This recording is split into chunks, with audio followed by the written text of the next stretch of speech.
আসসালামু আলাইকুম। এই ভিডিওতে আমরা দেখব হচ্ছে জাভার টার্নারি অপারেটর।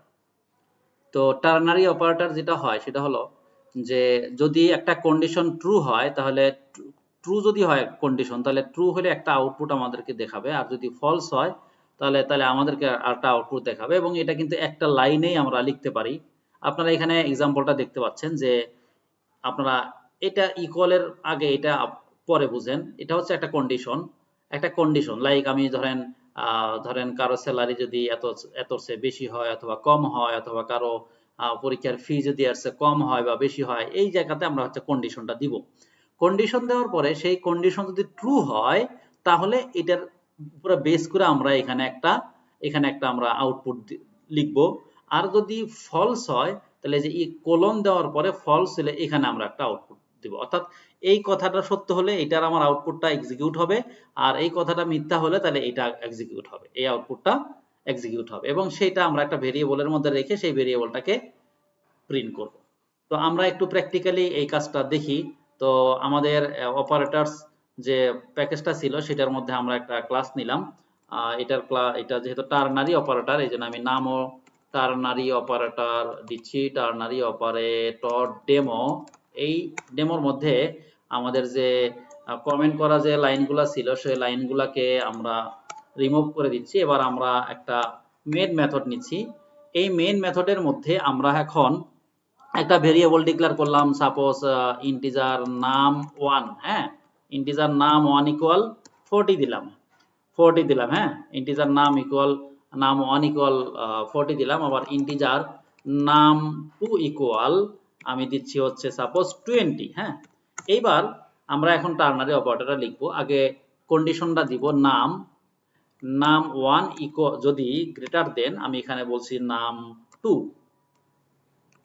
2 গ্রেটার দেন হবে কিনা সেটা আমাদের পরের চিন্তা। এইখানে আমরা এই কোশ্চেন মার্কটা দিব, দিয়ে আমরা এখানে সাপোজ আমি চাচ্ছি যে নাম 1 যদি নাম 2 সেইতে বড় হয় তাহলে আমি এখানে যে কোনো কিছু দিতে পারে। আমি এখানে দিচ্ছি হচ্ছে সাপোজ আমি বলতেছি 5, এমনি বলছি 5 বললাম। আচ্ছা, যদি না হয় তাহলে এই কোলনের পরে আমি সেটা দিব, সাপোজ আমি লিখলাম হচ্ছে 10, দিয়ে শেষে আমি লাইনটা ক্লোজ করে দিলাম। এখন এই যে আমি এটা লিখলাম, এটা আমাকে একটা ভেরিয়েবলের মধ্যে অ্যাসাইন করতে হবে, যার কারণে এখন আমার ভেরিয়েবলের ভ্যালুটা কোন টাইপের একটু বলেন তো।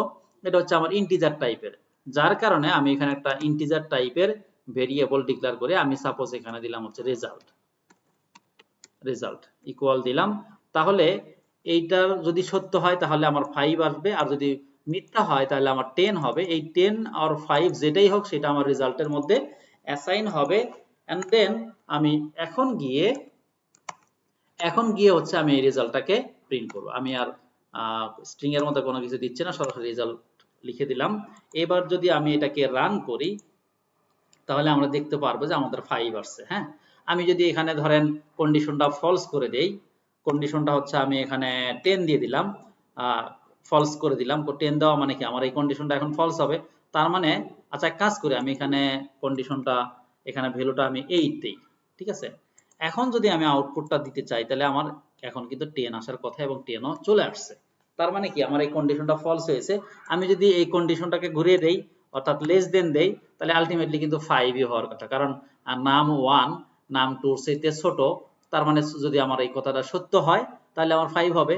তাহলে আপনারা আউটপুটটা দেখবেন যে আমার 5ই চলে আসছে। ঠিক আছে, আচ্ছা, এটা আমরা দেখলাম।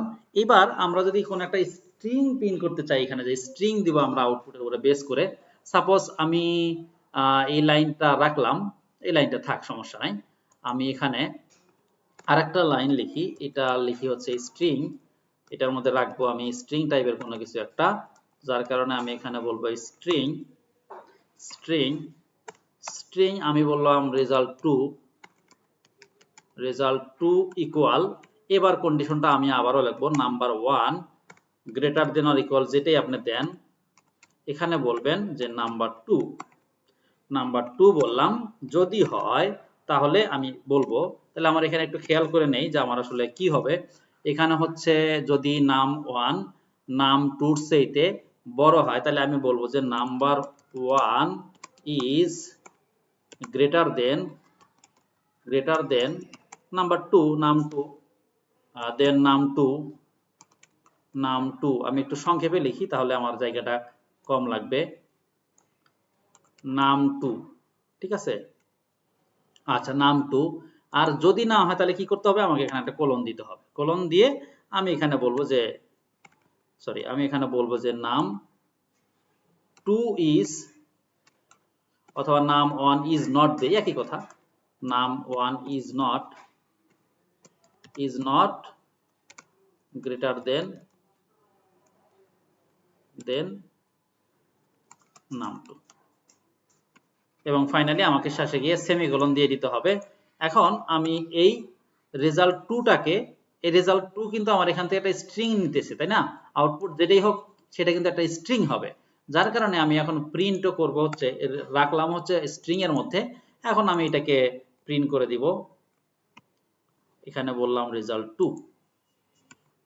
এবার যদি আমি আউটপুটটা দেখি, number one is not greater than, কারণ নাম্বার ওয়ান হচ্ছে 8, তার মানে আমার এই কন্ডিশনটা ট্রু হয় নাই। ট্রু না হওয়ার কারণে কোলনের পরে যা আছে স্ট্রিংটা আছে সেটা কিন্তু আমাকে না আউটপুটটা দিয়ে দিয়েছে।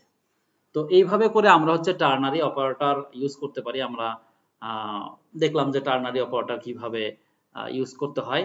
তো এগুলো আমাদের প্রয়োজনে অনেক ক্ষেত্রেই আমাদের বারবারই ব্যবহার করতে হবে। অনেক সময় কোনো সময় আমরা ইফ এলস ব্যবহার করব, কোনো সময় আমরা টার্নারি অপারেটর ব্যবহার করব, প্রয়োজনের উপরে ডিপেন্ড করে। তো সবাই ভালো থাকেন, আল্লাহ হাফেজ।